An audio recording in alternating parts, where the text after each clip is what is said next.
Okay, so in this video, we're going to talk about analyzing your research. Okay, at this point, you've completed Unit 1. You found a number of different sources, hopefully like 10 credible sources that help you accomplish a number of different things for the topic that you've been researching. Now remember, the topic you've been researching needs to be a problem that you aim to help resolve, at least in part, by your research. Because the final product of this whole thing is not just to give people information, but to present it in a persuasive way. You're writing a research essay that is meant to be argumentative, right? So, to back you up and to make this research based, you need to have 10 credible sources. I've assigned you to go find sources that establish that a problem exists, provide relevant background, contextual information, and present a solution to this issue. Okay? Now, what I haven't asked you to do yet is to make a decision on what all this information means. And that's what we get to now. Now it's time to look at all of your research and say, okay, now that I can see everything together, what does this tell me? The reason why we've waited to this point to figure out what the research means is so that we don't go in to this process with a closed mind, only looking for data that supports preconceived notions on the issue. We call that confirmation bias. If you just go looking for someone that agrees with you, you're going to find that information. But that doesn't mean it's research based. It means you found someone on the internet that agreed with you.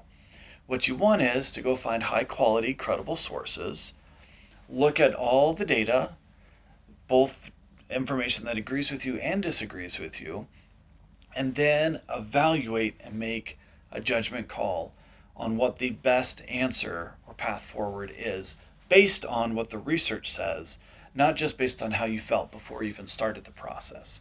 That's really hard to do, especially if we're writing about a topic that's important to us. But your research is pointless if you've ignored relevant information that could change the outcome of what you're arguing over, right? So, it's important that you take your time and do this right. That's why all of Unit 1 was just collecting information. Now it's time to look at what we've got and figure out what it means. Okay? So, how do you do that? Well, I've given you an assignment to fill out an annotated bibliography worksheet. The purpose of this assignment is to look at each source, look at what each source provides you in terms of information that's relevant to your research topic. So I've asked for you to do things like write a summary, and all this is explained in the assignment in a separate video. So you're going to need to summarize each source, write down its works cited entry, pull out important quotes, relevant information from it, and just write an explanation for what all this means and how it's relevant to your topic. Now, all that could be something you could copy and paste directly into your final essay. It's not meant to be busy work or extra work. It's meant to direct and focus what you're doing to analyze the research that you've collected. Okay? Now, what you're going to do with this information, then once you've collected all this, you'll be able to move on to figuring out, okay, what's my argument going to be? You haven't figured that out yet. I want you to be able to have a document that has this quality summary of all this information so you can look at it and say, okay, I think this is what we can do to help solve this problem in part or in full based on what the research says. And you can't say that until you've looked at the research and you see what it says. Okay? Now, in a bigger research study, this is going to help you develop something called a literature review, right? I'm not using that term for these assignments, but that's what this is. A literature review is a section of a research paper project where you review all the literature. Literature is a confusing term. It means everything that's been published, right? When I say everything, at least a lot of important relevant sources on this topic.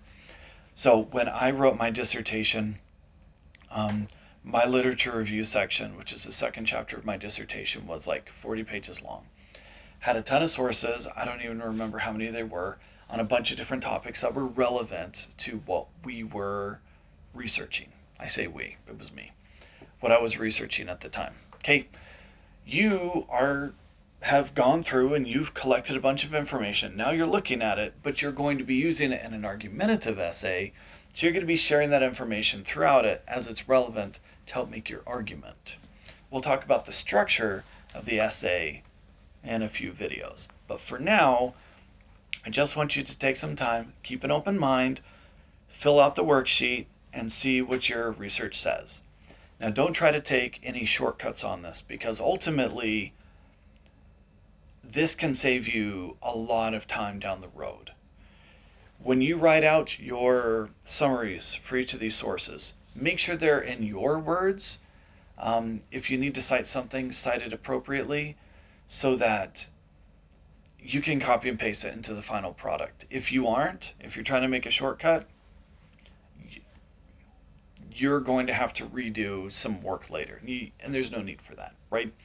I really am trying to create an assignment that gives you structure to look at this process without it being busy work. This is just to help you to get things done. Now, think about the big picture. When you are done with this, you will have pulled between 20 to 30 quotes from your research. You will have 10 separate summaries and citations and explanations for what all this has to do with your topic. That's going to be an incredibly valuable resource when it comes to outlining and writing the different sections of your research paper, because you have the information, you just copy and paste it over. Does that make sense? This really is the data collection analysis phase. So I hope that this helps you to see the big picture. Yeah, that's it. Good luck working on this, and I'll see you in the next video.